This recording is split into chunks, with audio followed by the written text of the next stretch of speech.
So depression is a real medical condition that affects how you think, feel, and how you function. I kind of have the same question because I don't know that you ever get over something. A statistic from the American Psychological Association that 38% of all adults see a heightened stress levels during this time.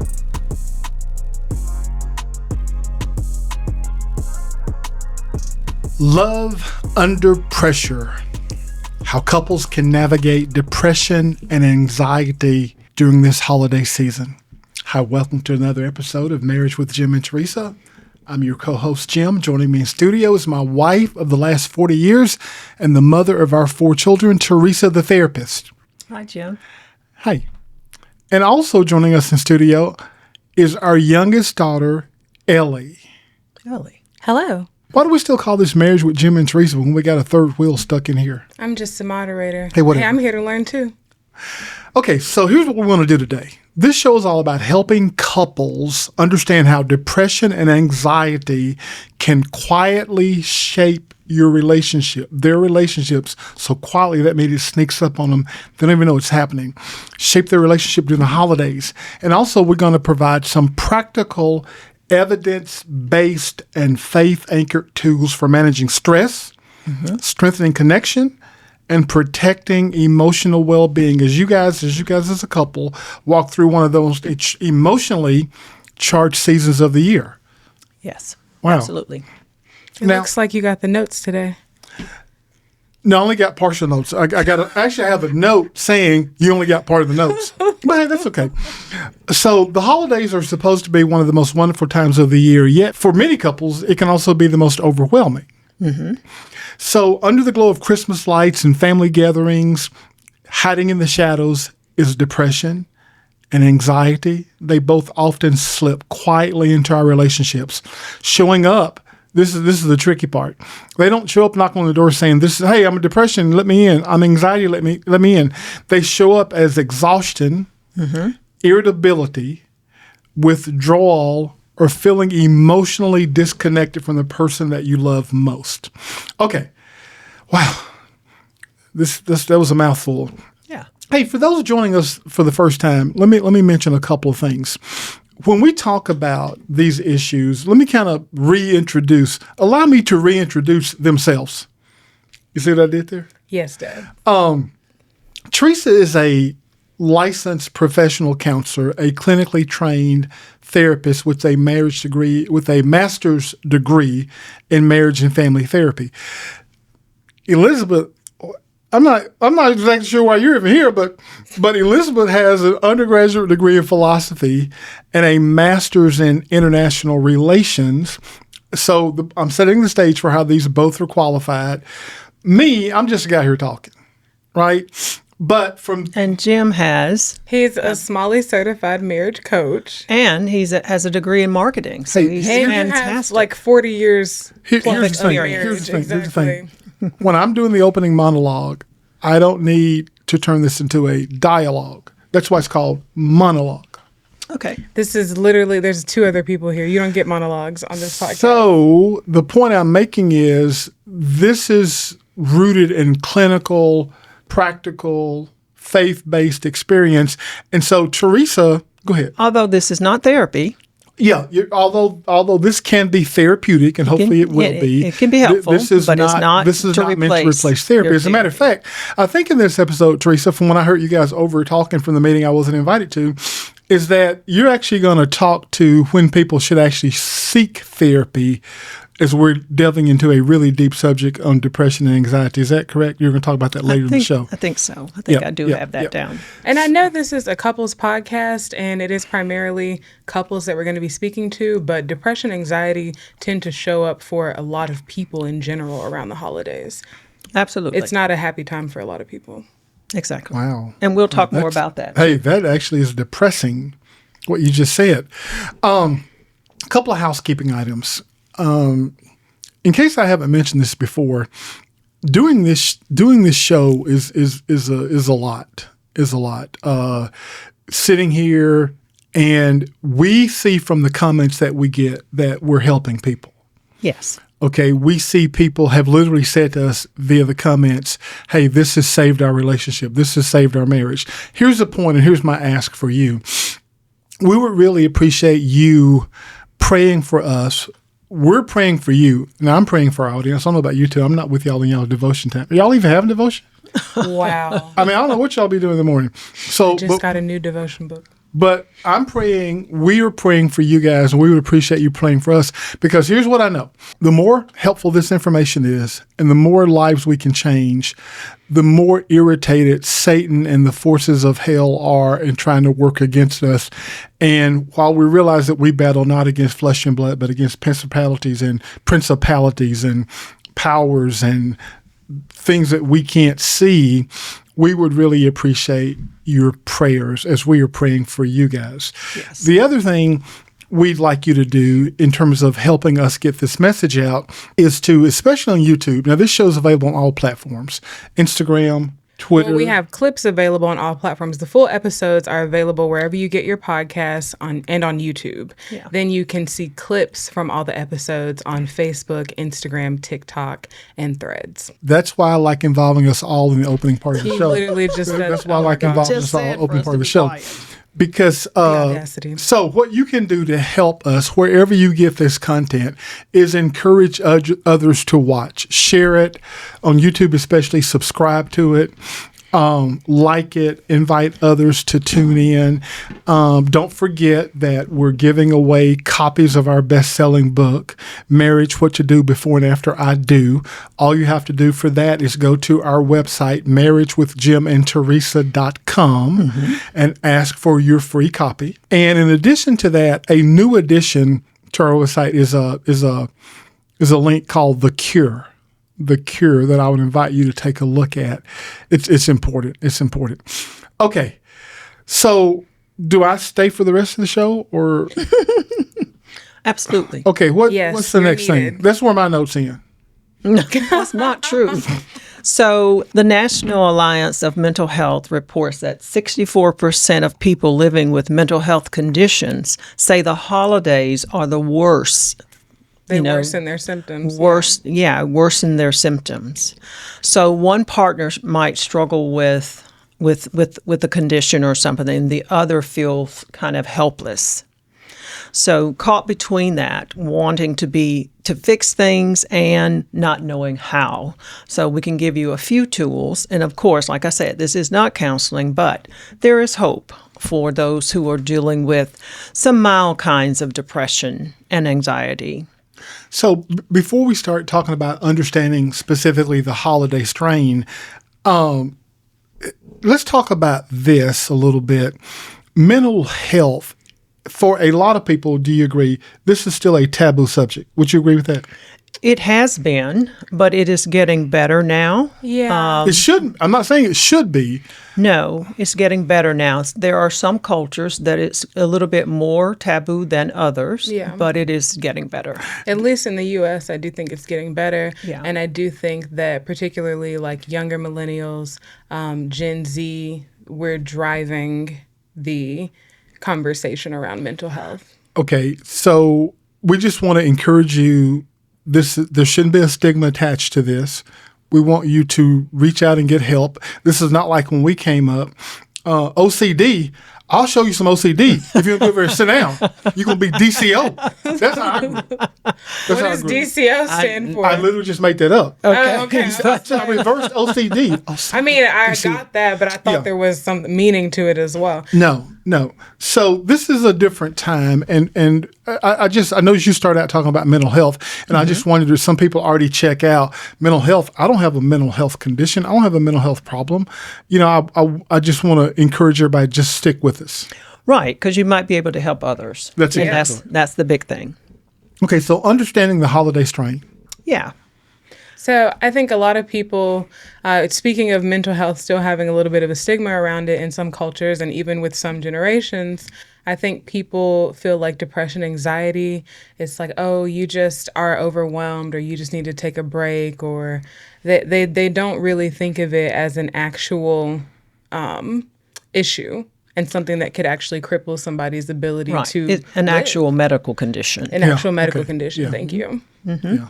So depression, they've said depression, anxiety, and we give it kind of a term. We have given it terms over the year, and we would say we're just having the holiday blues, right? We're just dealing with that. I'm not sure I've heard that, but go ahead. I've definitely heard that. Okay. So there are emotional and physiological responses to stress, loss, and expectation overload. So, we can look at all of that. So during the holidays, couples usually focus on, or they seem to amplify that kind of pressure.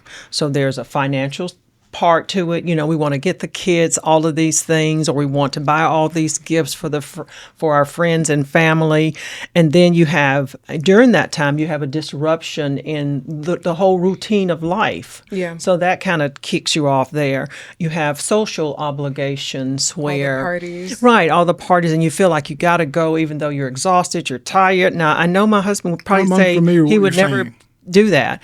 And the work parties, and then they want to make everything perfect, Yeah. I've done that myself. I want all the decorations to be right. I want the kids' stuff to be right. I know. I want the clothes to be right. I want all that to be right.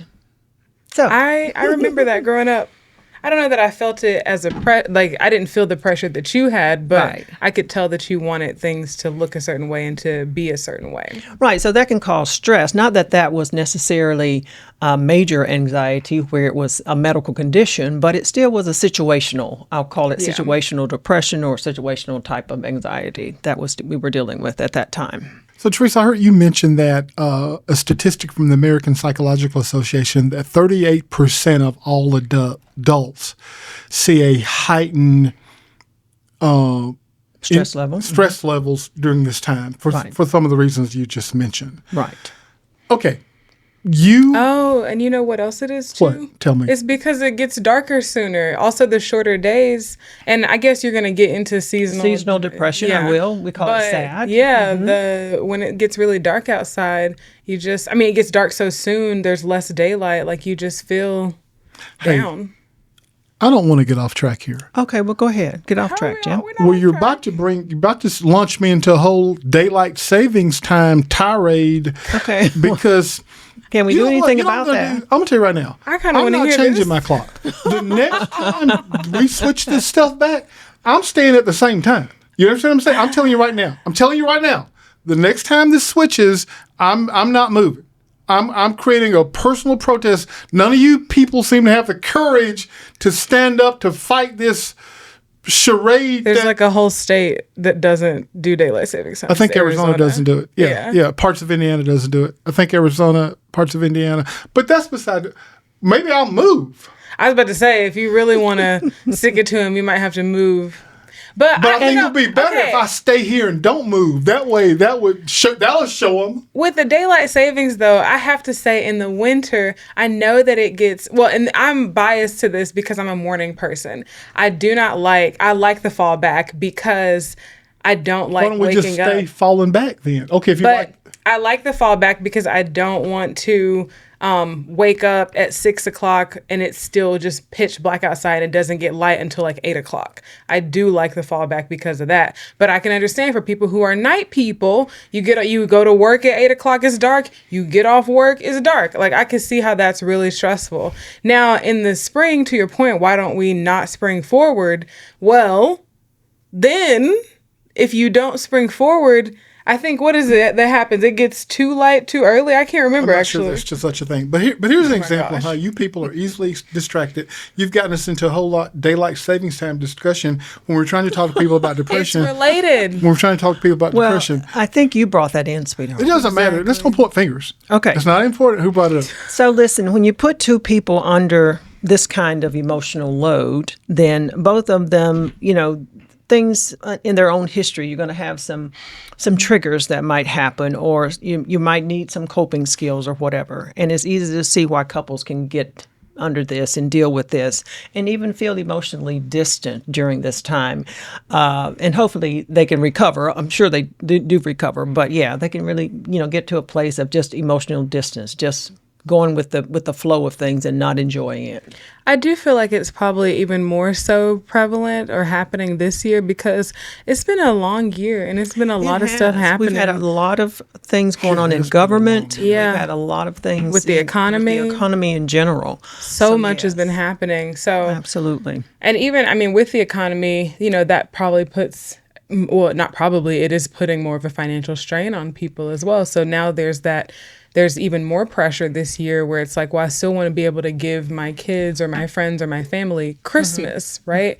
Yeah. But I don't know if we'll talk about this later, but maybe we need to kind of reframe or rethink or give some advice on how to have conversations with your friends, family, children, if things are going to be different this year. And to be open Different with that. financially or different in any regard?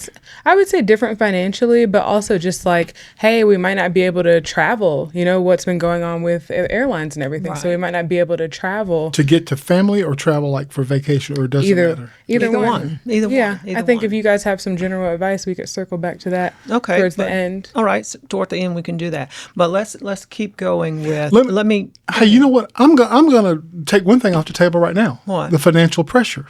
Mm-hmm. Let's hear it. So Christmas is a time we've set aside. Jim, it's not really Jesus' birthday. Just pick a date. That's beside the point.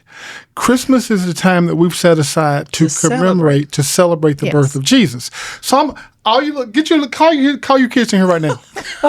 Since it's Jesus' birthday, why y'all getting stuff anyway? I don't understand the concept. It's Jesus' birthday, and you got your hand stuck out. It's part of the celebration, honey. Yeah. It's a part of the celebration. You know what? How do you do this all over again? You know what I do? In our family, well, thank God. In our family, I would have made Easter a bigger celebration. Okay. Because after all, that's true. All y'all born, and all of us gonna die, but ain't but one got up. So I would have made Easter the bigger celebration, and Christmas would have been way scaled back. So I'm helping parents with the financial pressure right here. Mommy, why didn't you get the G.I. Joe with the Kung Fu grip? That's an old reference. It is old. Yeah, because this is what you say to your child. Listen, this is what you say. Because it ain't your birthday. That's what you say. Okay, let's move. Hey, this show's going to go faster than I thought. Okay, I already took the financial thing off the table. Wasn't it? I could probably do these things just like that. That's why y'all ain't getting up for Christmas. Well, I first wanted to kind of give a definition of what depression and anxiety is. Or the different kinds of depression. Okay. Well, we'll get there. We'll get there to that, but I wanted to give the definition. So depression is a real medical condition that affects how you think, feel, and how you function. So it's more than just a low. It's a sadness. It's a persistent low mood and loss of interest. And it usually lasts around 14 days, or at least, if it lasts 14 days, then okay, maybe I'm dealing with depression, and it could last, of course, much longer than that. But the things that used to bring you joy and all of that, you just can't put your finger on it. It's just not there. So it makes everyday tasks feel overwhelming, and it can affect your sleep. It can affect your energy, your appetite, and even your motivation. So now let's go. I'm going to jump over to anxiety because we're trying to put those together. Anxiety is when the we call it the body's alarm system. It's gotten stuck on high alert. That's what it is. Did anybody see Inside Out 2? Oh, no. That was such a good representation of anxiety. Did you see it? I don't know what you're talking about. Watch it. I do. I don't know what Inside Out 1 was. Fantastic. This is like one of the most revolutionary, like, mental health, just explain your emotion movies. Like, I had never, because what was interesting about Inside Out 2, when they were describing anxiety and they were showing like anxiety when they came in and took over, but it wasn't a bad thing in the beginning. I don't think... They didn't see it. Well, no, I think that's what they're trying to say, though. Like, anxiety, at least within Inside Out 2, it's a part of your emotions. It's a part of who you are. But the problem is when you let it completely take control. Right. And it goes in overdrive. Yes. And just won't stop. That I had never realized that distinction. I just thought all anxiety was bad. Oh no, But- we need anxiety to take tests. We need Yeah. anxiety to get up we? and do things. Yeah. We need that. You need it to plan even Yeah. because you're running different scenarios and Right, you're thinking right. about So you what I want to do you this and need how am I it. going to It's- respond to that. But this, it's when it takes over. Yeah. And a lot of times it can manifest in your body in different places. You start to feel it in your stomach or in your chest or whatever. And then you know, okay, it's gone too far. I need to sit down Yeah. and do some box breathing. And we'll talk about techniques later. But we need to calm ourselves down. But also, it makes you feel like you want in your mind that you're worrying about something. Something Yeah. it's just causing you, it's something is bad and possibly going to happen. But you can't let that thought go. Right. Yeah. You just ruminate on that thought and it just keeps going and on. And then you know, okay, something's not right here. Yeah. We need to check ourselves. Hey, Teresa, I appreciate you making that distinction. And you know what this reminds me of? I'm thinking about some of the comments that we get about the show. It's like, hey, Teresa seems to be really, really structured. Why is that? She's got notes. Well, you've got notes too, but I can go in and out. I can go either way. But here's what I want to say. And Teresa, you're not going to like this because you're super modest. But I'm going to make this distinction. I just got back from a doctor's visit, and so just like the doctor has notes, Right. and has a very specific treatment plan that he wants to circle back around and make sure that I'm doing all these things. Teresa, the clinician, okay, we're going to talk about depression.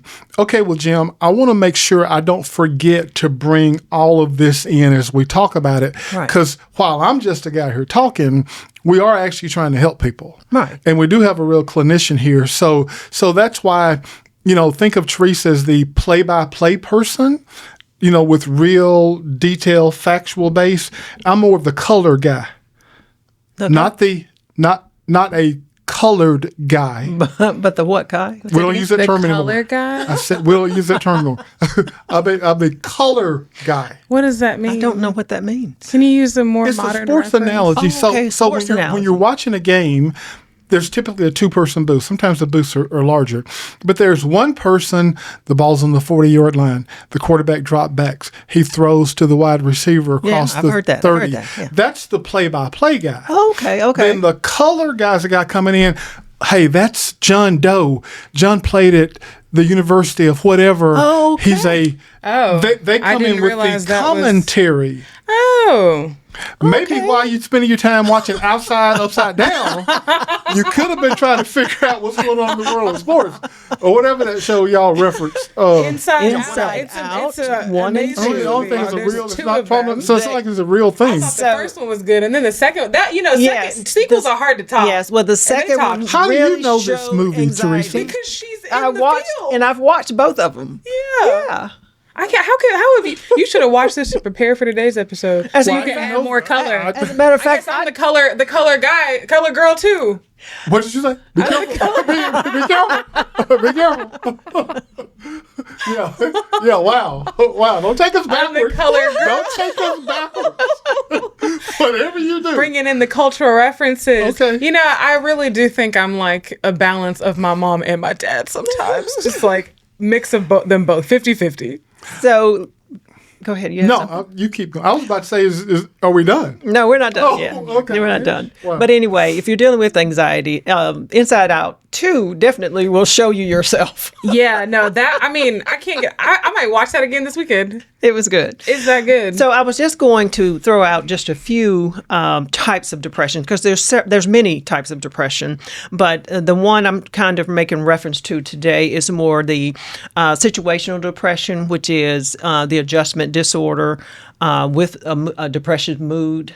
That's one. So that's usually triggered by a divorce, a loss, a job stress, or an illness. Adjustment disorder with depressed mood, situational Yes. depression. Okay, so something happens that triggers Right. the depression. Right. Okay. Hey, So did you that's what we get, call situational did you, depression. are you getting these out of that book that you people use? called DSM-5? Whatever it's called. Yes. What is it called? DSM-5. What does that even mean? A DSM-5. It is a diagnostic statistical manual. So is that for therapists? Yes.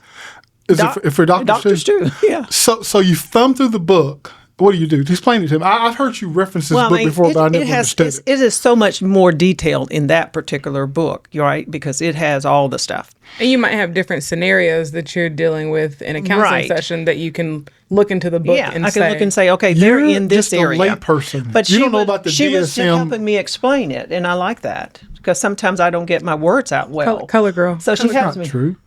Oh, okay. I think so sometimes. But anyway, so yes, that's usually triggered by some type of specific life event.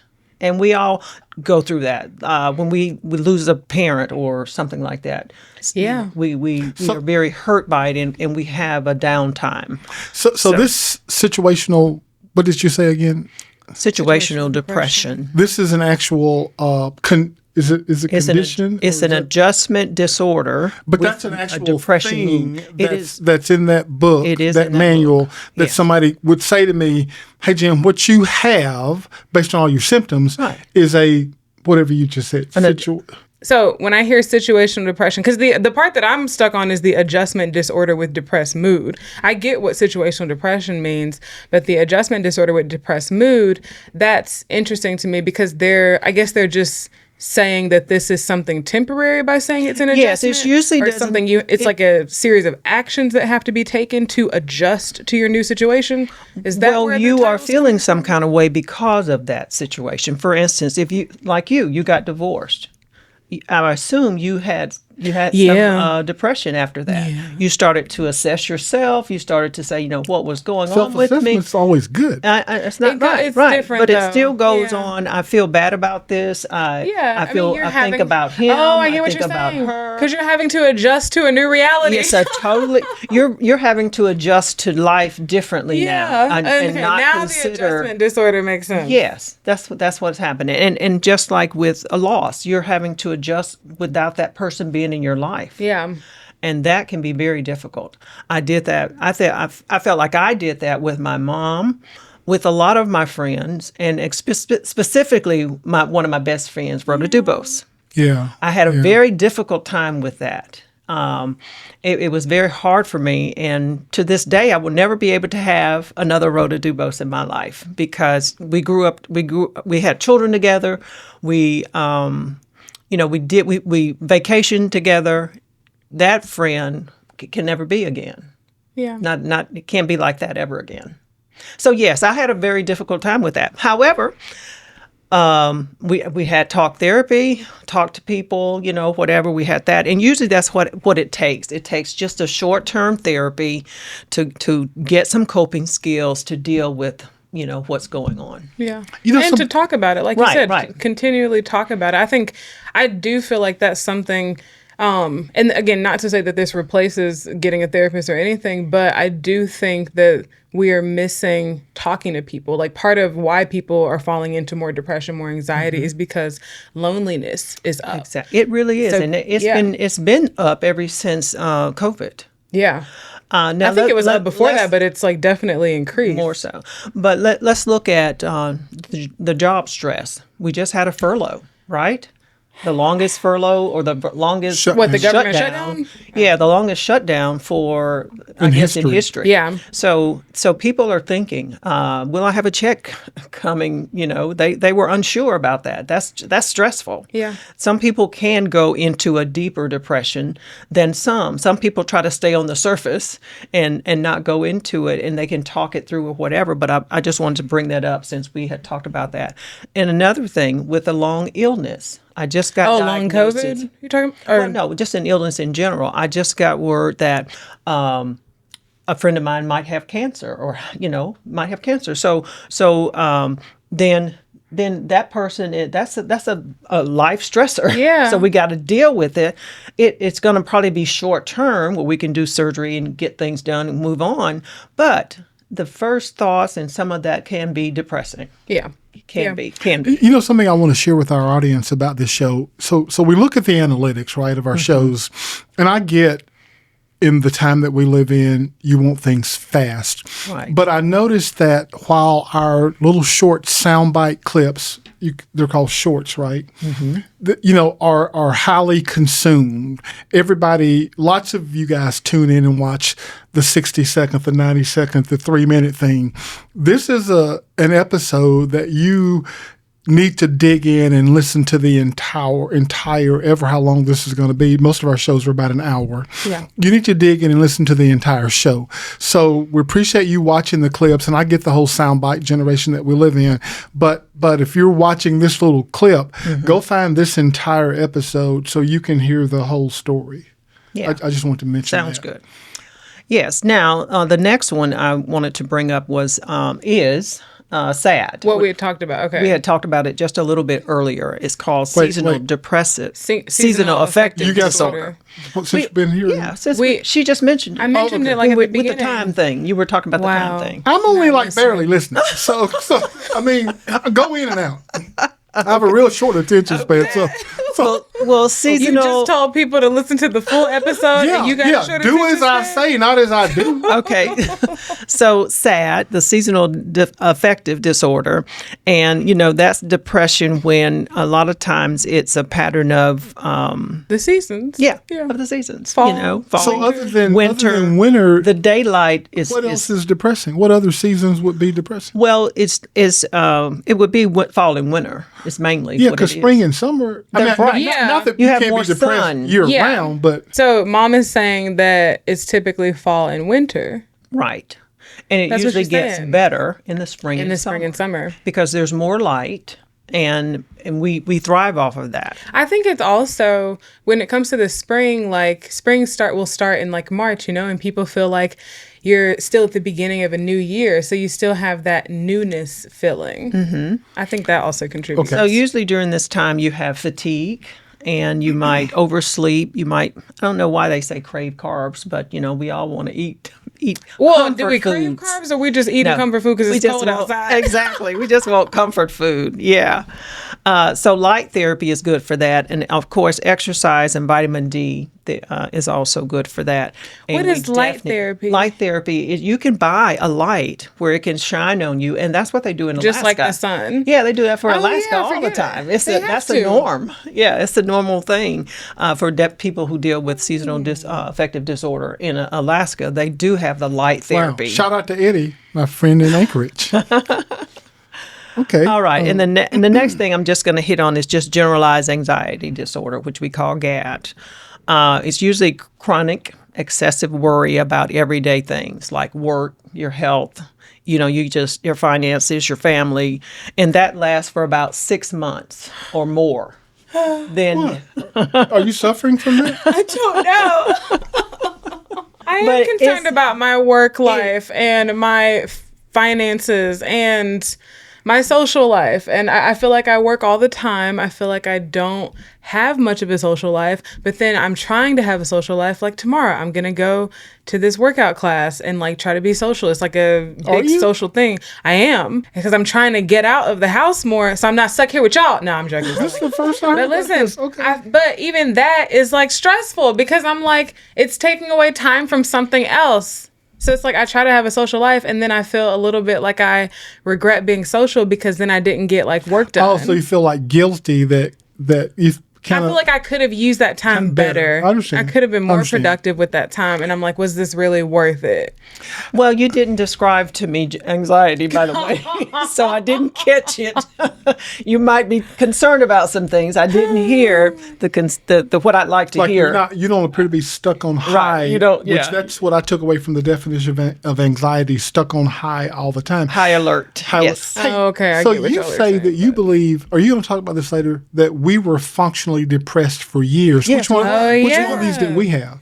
We had the situational. That makes sense You though. said earlier this only lasted about 14 days. No, not for I said, situational. well, we can define that it lasts at least that long. That's what I'm saying. It can be much longer, but it at least lasts that long. Does As that you make look sense? back, why have you diagnosed us Because that's what as being depressed? we were. Well, what did you see? I wasn't aware I was depressed. So Do you how are you remember aware? I was aware as I look back. I was aware. I was trying to get through the day working at a mental health center, get through the As day. a mental health therapist, shout out Yeah. to mental health therapists. But it was, I was just managing, doing what I had to do. And when I got home, it was just like, it's almost like, thank God I'm home. I would get in the chair. It was a chair in our bedroom, and then I could just stay there. It's like, but it was like I did that every day, and I wasn't so excited about it because I was thinking about we had gone through a very difficult time in our life. So I Which was we told trying that to story manage. on I was trying other to shows. manage life when I didn't really want to get up and go. So I was like forcing myself to go. Okay, well, I noticed you've I've never really pushed back on this, and we've never talked about this before because I lean into your professional experience. But I noticed that you have diagnosed, when you first told me about this, that we were functionally depressed. So you just described your symptoms, but you don't know, I don't guess, my symptoms. Why did you say? I saw you doing kind of the same thing. You were forcing yourself to do whatever. You didn't have really the motivation. You had been knocked down. Not knocked out, but you had been knocked down quite a bit, and you had not found the job that you were looking for. You were still grinding on that, and that was something. I think, like I say, I just thought you were down. As I look back, Okay. Do you want to briefly describe the situation? Well, we've told the story on other shows, but briefly, we started this real estate investment business, which started out really well. We bought 70 homes. Over the next few years, we bought and sold several hundred homes.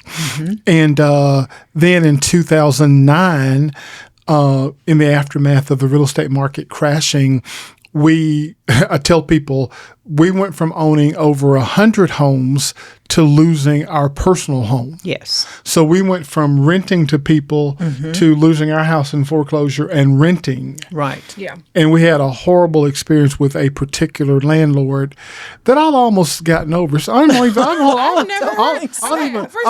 don't even think about it. I was living with y'all at that time. Y'all never told me any of Okay, this. we didn't tell you that, but we put which we landlord put the was word this? we put the word on it. That's all we did. We put the word on. We said, Yeah. Lord, this? So this contend lady, with those who this contend lady with us. that's exactly right. That's what we Which said. house was this? This was Flagstaff? Lake Caroline. Yeah. Okay, I don't know why I knew it was Gluckstadt. Yeah. Yeah. At a very vulnerable time, a lady basically stole our deposit. But hey, I moved on. I don't even hardly think about the lying, no good, sorry, thieving. Okay. Because Are you we still on? because you called her something still on? else, by the way. But anyway, let's keep going. That is But we true. did have to pray about it. We had to pray about it mightily. Yeah, we did. So Anyway. in the aftermath of that, filing bankruptcy, losing a house in foreclosure, cars being repossessed, punning my wedding ring to put food on the table, Yes. got $300 for it. I know, Did it $350. twice. $350. Did it twice. Yes, you did. Wonder how much I can get now. Hopefully, I don't ever have to find out again. Yeah, we don't need to do Actually, that. they only gave you $350 This for that. conversation is kind of depressing. I'm gonna be honest. Reliving Don't you that. find it a little therapeutic to No, get it out I do and not. talk? I do not. I find Well- it depressing talking about the depression. Okay, well, well, that tells me you haven't released a lot. Ooh. Hey, here's the thing. Do you ever fully, completely recover?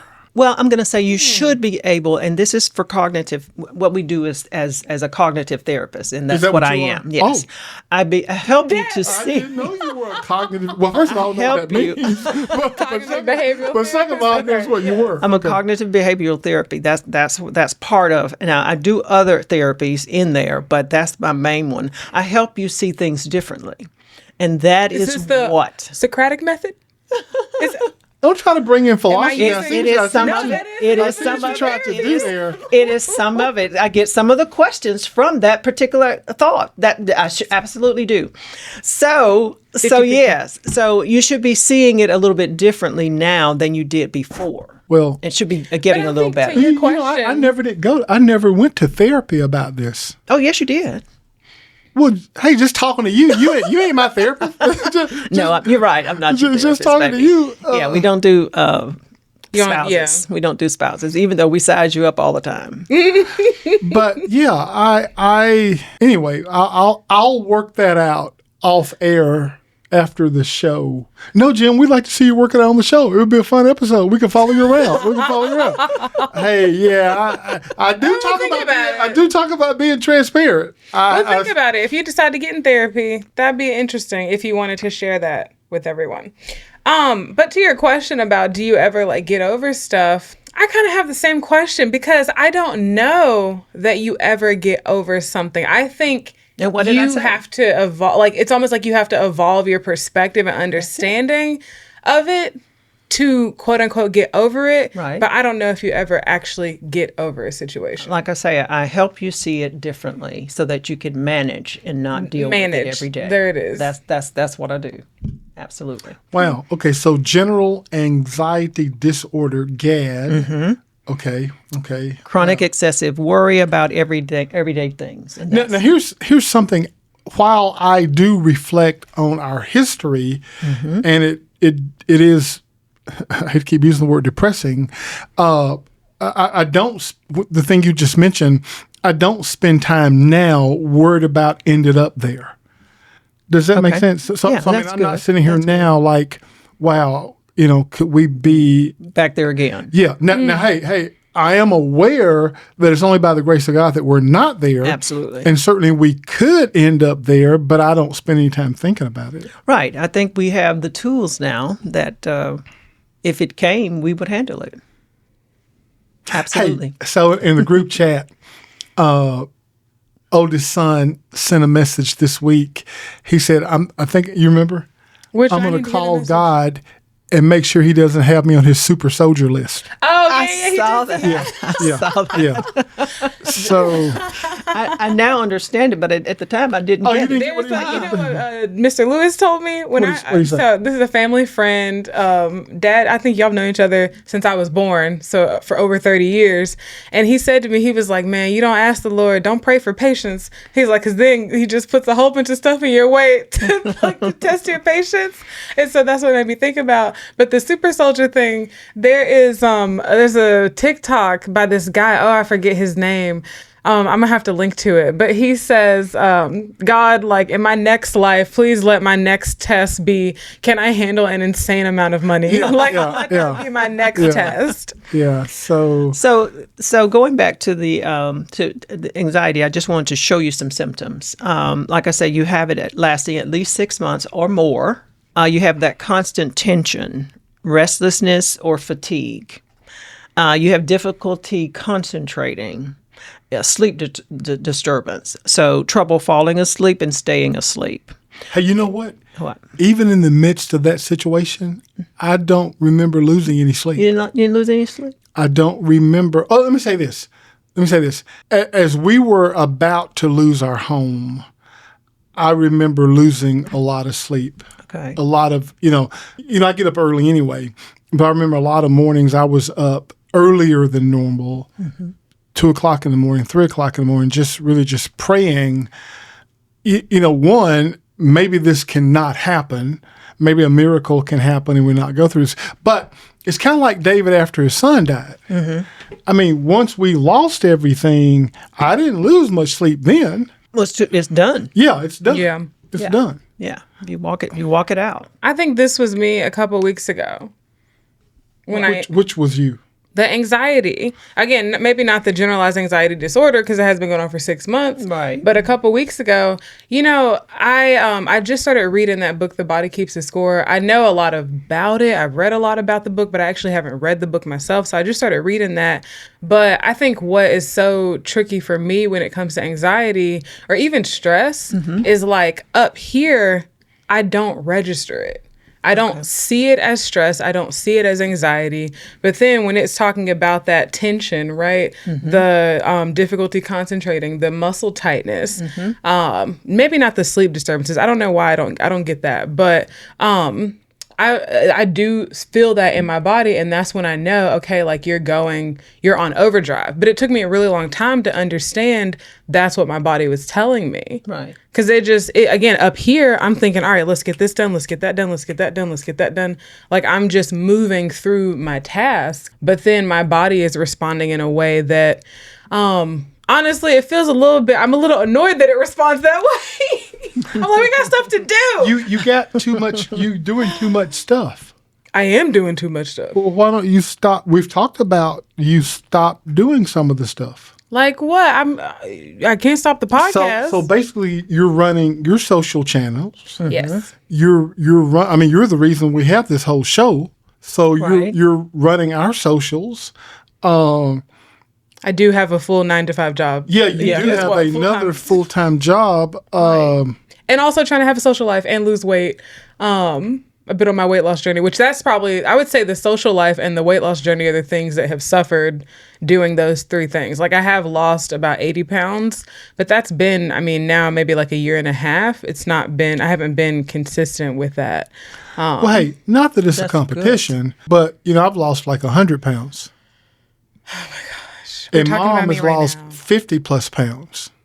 Well, okay. Okay, thanks for saying it. Anyway. Well, the only Right, point you're I'm saying is, messing up the show. Exactly. I'm telling. Well, he's not messing up the show, but that's not the point. This ain't about y'all. It's about me. I thought you were trying to challenge. Are you trying to challenge? No. Oh, I'm not challenging. okay. Dad. No, the point I was saying, Dad. No, I'm not. This isn't. You remember the other She day was when trying to I say. said everything's not a competition? And what did I say? I say everything is a competition. His response was, yeah, everything is a competition. Everything is a competition. This is not a competition. Okay. No, I was saying that to say, like, you can't do everything. Like, every time I think about my goals in life, everything that I want to do, I always think about, and it's like every year I get older, I go back to Zig Ziglar's, his Circle of Life, where he has have you not seen it?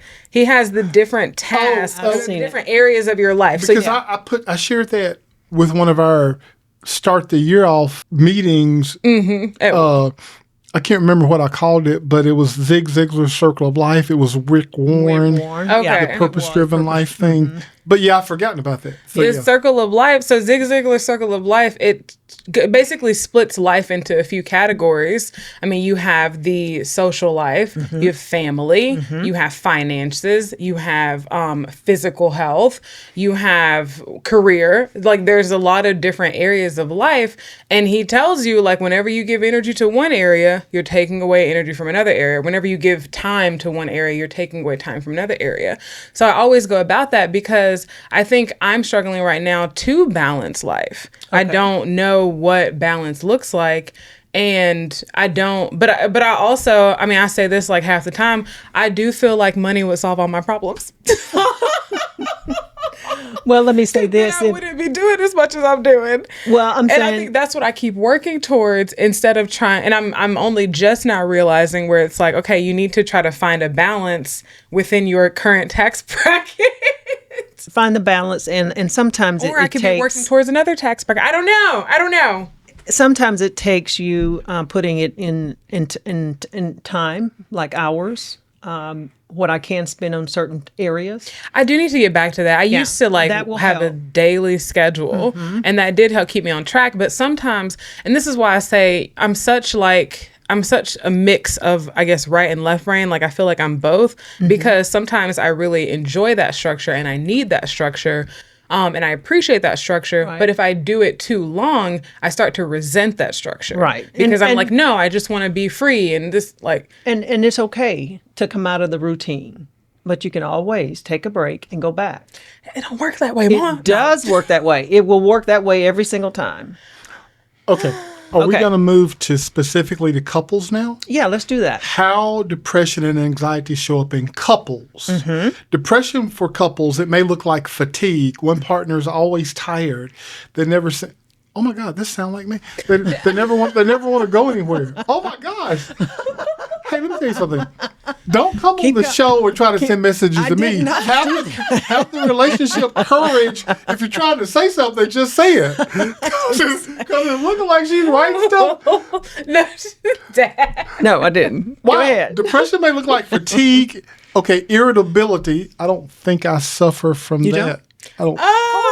Hey, absolutely. No. You At times, yeah. Exactly, and we can pinpoint it. Wow. What was that, Loss 2 of Christmases ago? That wasn't irritability. That was stupidity. When you have irritability every day, darling, that's okay. Keep going. Hey, I see what y'all doing.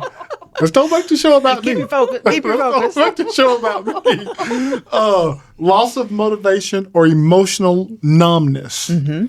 And then, Teresa, you say anxiety may appear as overthinking, controlling behaviors, or avoidance. So we're talking about couples.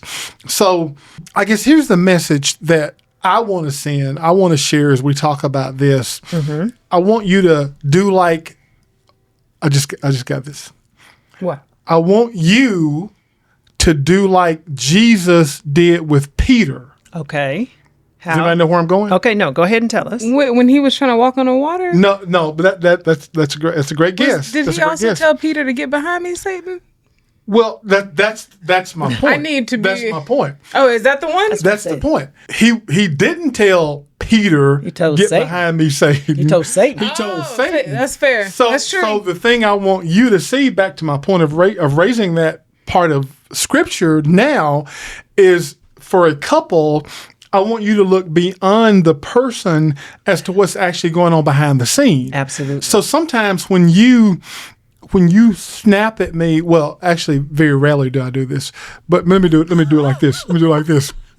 Sometimes when you snap at me, I should recognize that there's something going on behind the scenes, and this just happened the other day. Actually. It sure did. It just happened the other day. You were did. snapping. I was snapping. You don't follow us around 24/7. I literally just be working all the time. This is But here's proof the of point. that. Here's the But you're point. right. The point about this part of the show is I'm encouraging couples to be better than I am.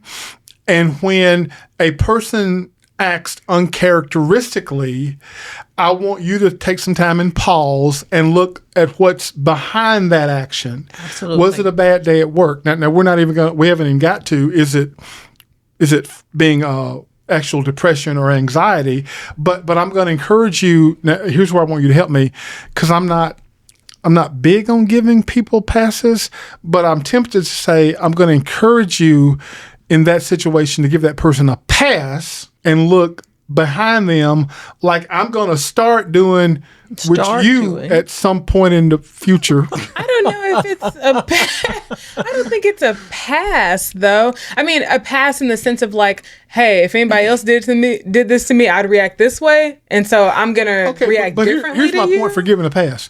But what do you mean by Here's give my a point. pass? What I'm saying is, so when Mom snapped at me the other morning, I can't believe I missed this. I shouldn't have. Now I think about it, I shouldn't have taken offense.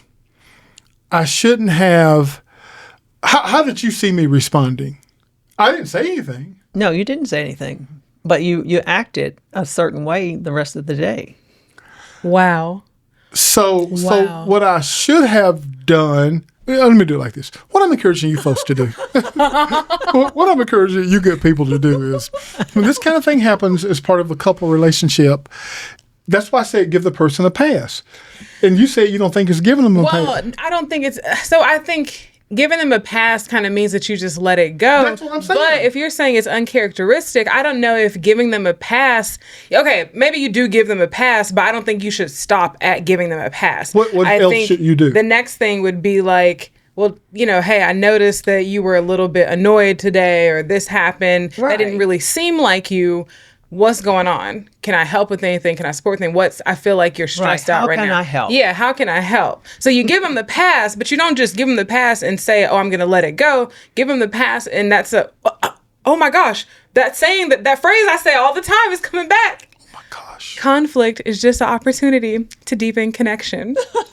Absolutely. So you can't. I like that, Elizabeth. She said that twice in her whole life. It's okay. It's not a competition. She said it all the time. She said it twice her whole life. Wow.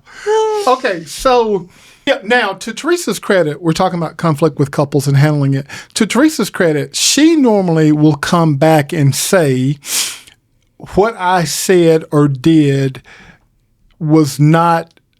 It wasn't even about you. I'm Yeah, sorry. yeah, I apologize. I responded out of something that was going on in my head to you. Yeah.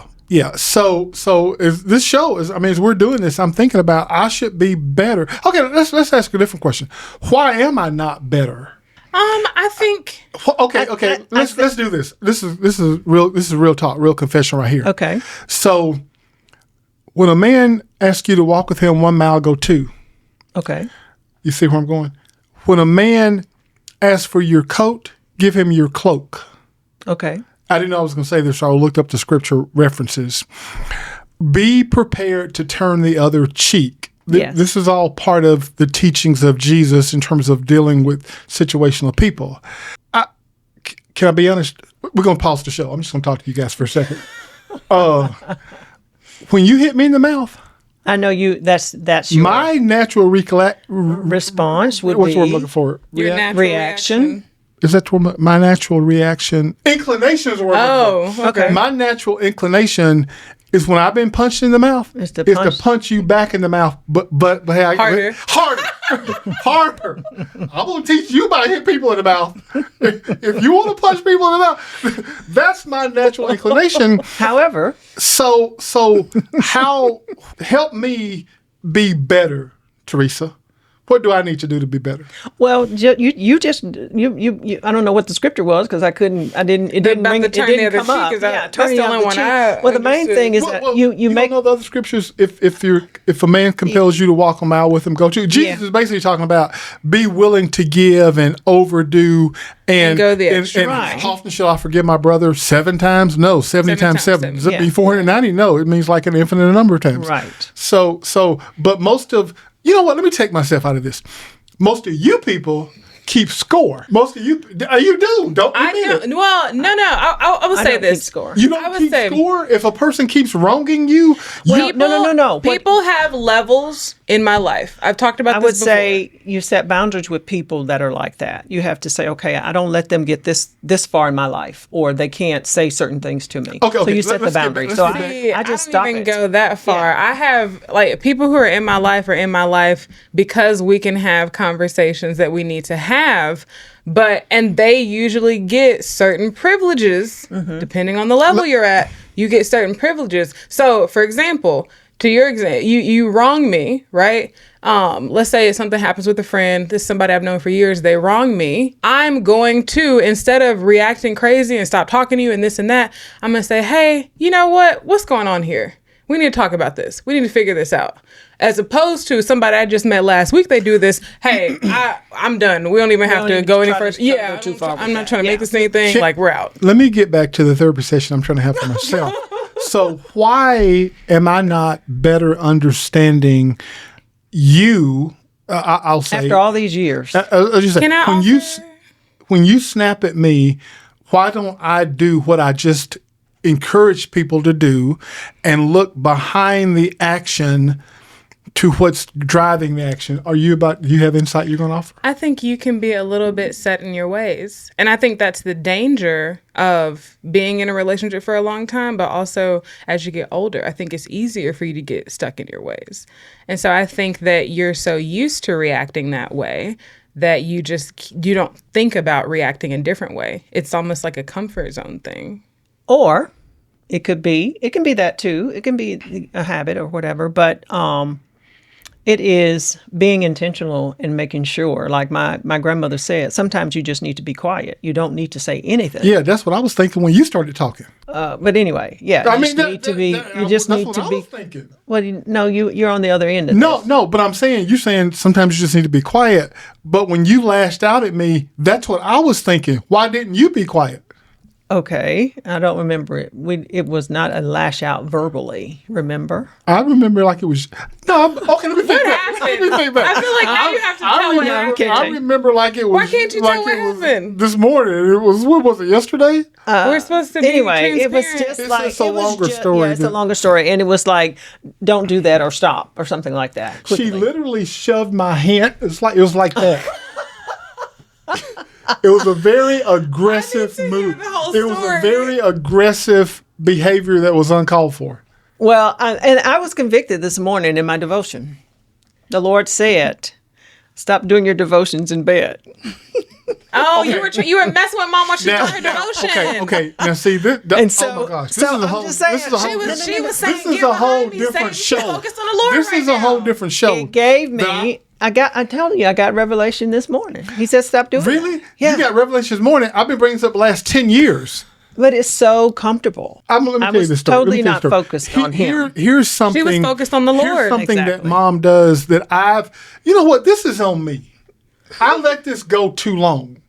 Okay, so I mean, you have always said, as the leader of the family, everything's on you. So I might your words. leave the bedroom and come upstairs to do your devotion. Yeah, your Bible's right there. Yeah, I mean, to do my devotion. So then depending on what time, let's say if I get up at 4. So depending on how I'm feeling, I might go work out or I may get back in the bed. Okay, so, but what mom typically does is, you see I'm doing my devotion. No, I don't see you doing your devotion. Because who would be doing their devotion in the bed? I do my devotion in the bed. So. Well, usually I try my best not to disturb you. It is just me and the Lord over there by ourselves. To me, that's like a lazy way to do devotion. It is lazy. Who's lying in the bed? Oh, you are. Who's lying in the bed? I've got a place for my devotion. That's wonderful. But I have one for me too, but I just don't get to that place. I also think you have a place for everything. You have a place where you work. You have a place for your devotion. You got a place where you work out. You have a place where you watch television. Like, you have a place for everything, and not everybody's like that. But for mom to be doing her devotion in bed and to then use that as her protected time / space, it doesn't go together. No, it doesn't. And I'm convicted of that. Doesn't go together. But anyway, I don't know. No, I mean, Mom said she I felt the Lord told me not to stop. Spirit told you that, are you doing your devotion in bed? Well, now let me be clear. Thank God you're doing devotion. I mean, let me be clear. That's what I'm saying. Let me be clear. Make sure you are doing devotion. Start somewhere, and then maybe you can graduate to where you don't do it in bed, lying beside your husband or wife. And like I say, I don't do it that all the time, but a lot of times, do it all the time. Not all the time. A lot of the times I do. Okay. Where were we? We were talking about how depression and anxiety show up in couples. Mm-hmm. And so we went over some things where it's like they could feel criticized or suffocated. They could be irritable, be overthinking things. But I like this one, or not like this one, but I think this is interesting. So when we talk about depression and anxiety in a couple, in a relationship, all of these symptoms, controlling, being avoidant, the overthinking, the irritability, they all intertwine. It becomes like this tornado. So one partner might withdraw, the other one pursues for reassurance. Mm-hmm. One could become overly controlling in an attempt to manage anxiety. Yes. Which I think I honestly think, because we had talked about what I did wrong in my marriage. And one of the things you said is that I did too much. You did. I mean, and we talked about why I did too much. He was new to this country, all these things, didn't speak the language. Talked about why I did too much, but it doesn't change the fact. I agree with you. I did too much. You had a narrative in your mind of how things should go. Yeah. And so I then spent time did everything I could to make that narrative. It's not even there. Make that life. I had a way that I wanted my life to go. So it's like, make that life a reality. Right. And so when he wasn't doing the things that he needed to do, I would just do more. Or it was like, then you kind of start withdrawing in a sense, because I felt like then because I did not let him do things, it became hard to trust him to get things done. So then you end up still doing everything. Exactly. So you stayed in control. Yeah, but it was a response. Well, control is actually anxiety. an illusion. You stayed under the illusion that you were in control. Yeah, Same but thing. it was a response to the anxiety, to the disappointment, I would say even resentment as well that I was feeling, because I felt like he wasn't doing what he needed to do. But I should not have. I mean, one, we've already determined that we should not have gotten married, but and we weren't prepared for that. But I should not have forced things. Yeah. Because it just put me in a bad situation as well. Right. Let's circle back to my Jesus and Peter story, Teresa. Okay. And I think what you want to say to couples, or I want to say to couples, is the whole idea of externalizing stress versus personalizing it. And we just want you guys equipped to recognize and don't always lash out, back to the analogy, because much like Jesus recognized, this isn't Peter talking, it's Satan talking through Peter. And by the way, I feel like I should add this in. Hey, Jim, I know this is taking a second left turn, but while we don't believe that the Bible teaches that believers can be possessed by evil spirits, Right. we do believe that I can be oppressed and assaulted by evil spirits. So sometimes what I say, this is the point I'm making, sometimes what comes out of your spouse's mouth is not good and wholesome and reflective of Jesus. It's the opposite of that. But I'm encouraging you to do like I'm going to start doing. Wait a minute. Make sure I'm not lying in front of people. make sure I'm not lying. Okay. Hold on. Yeah, make sure you're committing to it first. Yeah. You would think about I starting? do want to think. I'm going to think about it. But I want you guys, forget it. Let's don't make it about me. I want you to do a better job of looking at the other. You remember when we went to the Barbara Davis Center with the youngest son with a diabetic diagnosis, and they started talking about confounders? I want you to recognize that there are confounders around your spouse's behavior that just consider that before you lash back out.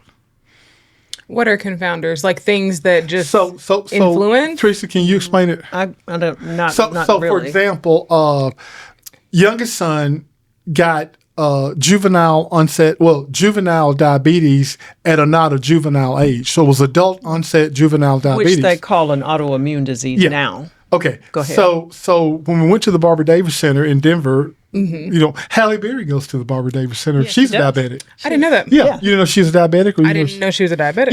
Yeah. She is. So She's been a diabetic for a long time. they started pointing out, here are some confounders. Okay. It's a late diagnosis. I mean, He was 20. in his 20s. Most people, 22. if you're diabetic, if you have so not type 2, but type 1, that's an earlier thing. Yeah. So it's a later thing. So it's not like you grew up with this your whole life. It's like you're 20 plus, and now you gotta learn a new way of living. Right. You've moved to altitude.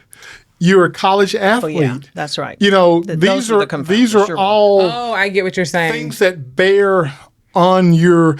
Here's the main condition we're focused on, but we can't ignore the other things surrounding your life that will affect it. your diabetes. So we're Yeah. talking about understanding why somebody might lash out. We're talking about depression and anxiety.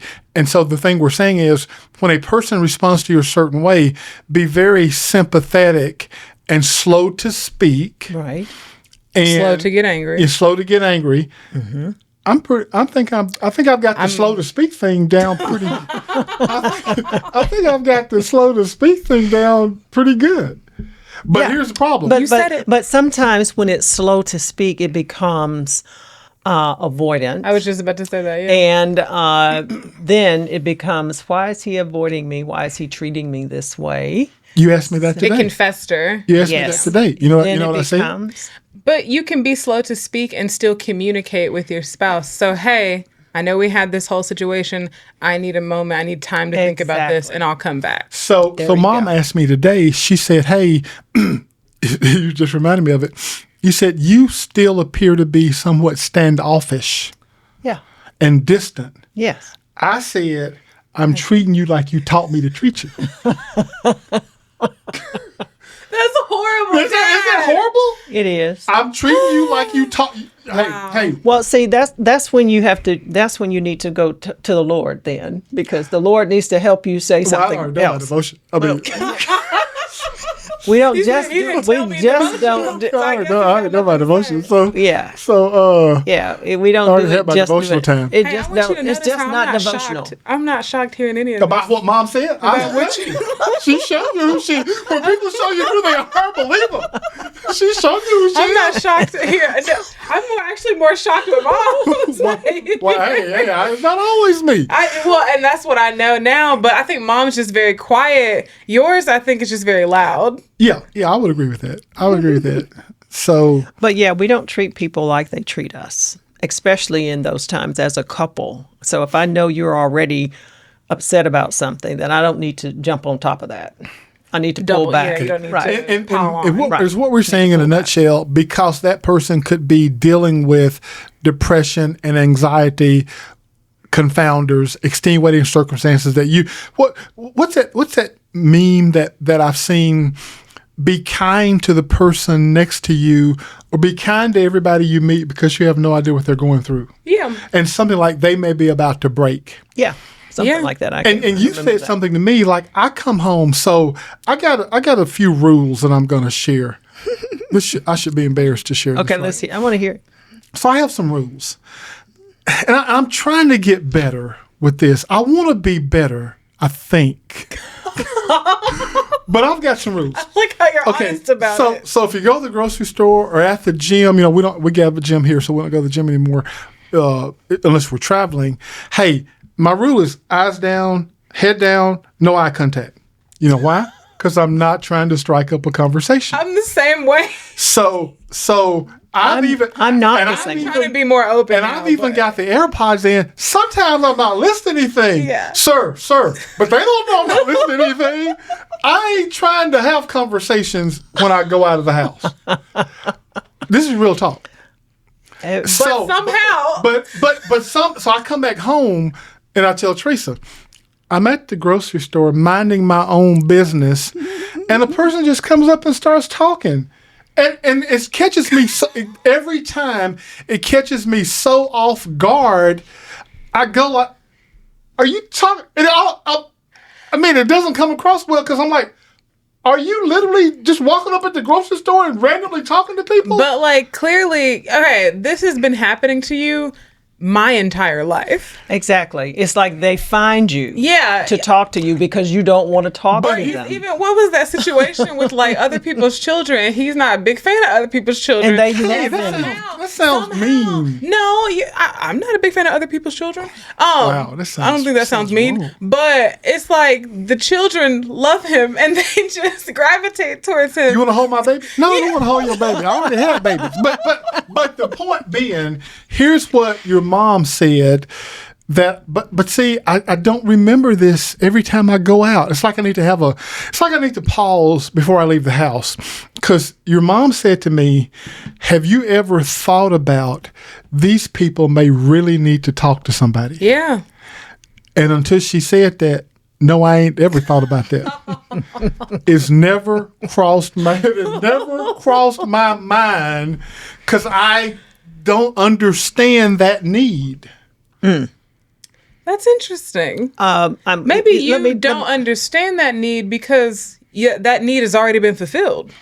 Another thing I told him is when he goes to the movies by himself, like say One of my absolute favorite things to do. I love it. during the day, and it's not very many people there, and he says a person will come and get close to him. Okay. Now listen. You got Listen. the whole movie Listen. theater. I told Don't him. get me started on that. But That I is a told whole other him situation. that people are lonely. People want community. I want to know from the audience. You're in the movie theater, and I'm talking 100 about seats in there's there. nobody else I in the just don't theater. get that. Or maybe there's four people in the entire theater that seats 300. Why would you sit one seat over from me? Why would you do that? Same row, I'll give it to you. But sitting Same right, row. That's acceptable. That's But acceptable. like 2 seats over. Why would you do that? I'm like, I'm in a mood right now. I just need to watch I need to be here by myself. I need to feel by myself and watch this movie. People, I don't want to disagree because I'm going to trust you said people are lonely. Well, that's true. Yeah, they want statistically community. speaking, that is I true. agree with that. That is a fact. But is that why you sit next to me in the movie theater? You didn't. They don't I talk think to me. They don't say it's a anything. subconscious thing, though. To moms, I think that's what it is. It's like they're feeling lonely, and they just subconsciously or unconsciously come sit next to you. That is one of the more frustrating, puzzling things that I see happen. Well, I want you to keep in mind, sweetheart, that we are to take care of people, God's people. And that means if you have to talk to them at the gym, at the grocery store, wherever. I want to be. I that's do want what to be we have to better in do. that regard. I need to Recalibrate. prepare myself Because that's not your natural thing. Yeah, Even yeah. though you do it well, you talk well, you interact well. You know, Once you get usually- started, you just You know, Yeah. the wonderful. other day, let me tell you this story. We were in Bloomington, Illinois the other day, and I went to Sam's. I don't know anybody in Bloomington. I'm walking through Sam's, and I can't remember what the lady said to me, but this lady came up to me and just started talking. Now, Maybe she knew you. no. Now I got to be honest. Turn the mic off.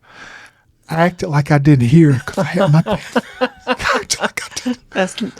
That's really not. I just walked on past. That's really so, not. I feel like that's okay. That's a little extreme. You go into some extreme measures to avoid talking to people in the gym. I mean, I want get to be that. better. In the gym. I do want to be better. But you know, I have to go a step further with what Mom said. Mom was like, "What if those people really need to talk to you?" A lesson that I am I'm not a learning. therapist. I mean, hey. But It doesn't have to be a thing. exactly. But Jim, you are a human being. Exactly. But the lesson that I am Wow. learning right now with my situation and not really being where I would like to be in life and being in places where I'm kind of like, well, why am I here?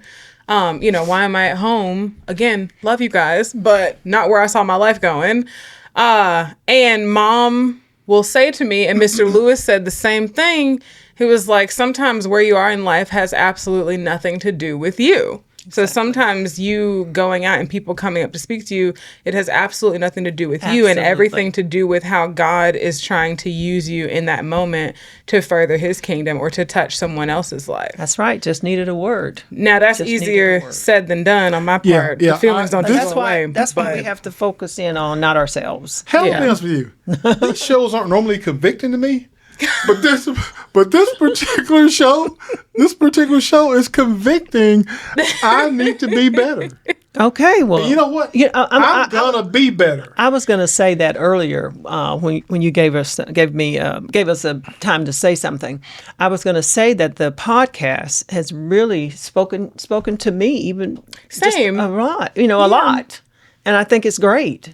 Well, why don't we just come up here and sit around the table and talk? We could get rid of the video editor. I mean, we got a whole staff of people doing stuff now. We just, why don't we just come up here and sit here and talk? I mean, because this proposition is getting kind of expensive. Yeah, oh my goodness. Michaela, don't listen to him. So, wow. Okay, so, ladies and gentlemen, here's what we're going to do for the first time. This is such an important topic, we think, and we've got more to share with you that we're going to pause this and we're going to come back next week and continue this discussion. So this is going to be a part A and a part B. Part 1 and part 2. Yeah, this is going to be a part 1 and a part B. Oh, what you said, a part A and a part 2. Whatever you said. We're going to continue this conversation next week. So again, thank you so much for joining us. Don't forget some of the things that we mentioned earlier, liking, subscribing, and sharing. Don't forget to go to our website and get a free copy of our book, marriagewithjimandteresa.com. Ask for a free copy of the book. And don't forget to look under The Cure. The Cure. We really want to share that with you. All right, guys, we'll see you next week. We'll pick this up next week. Thanks so much. Bye-bye.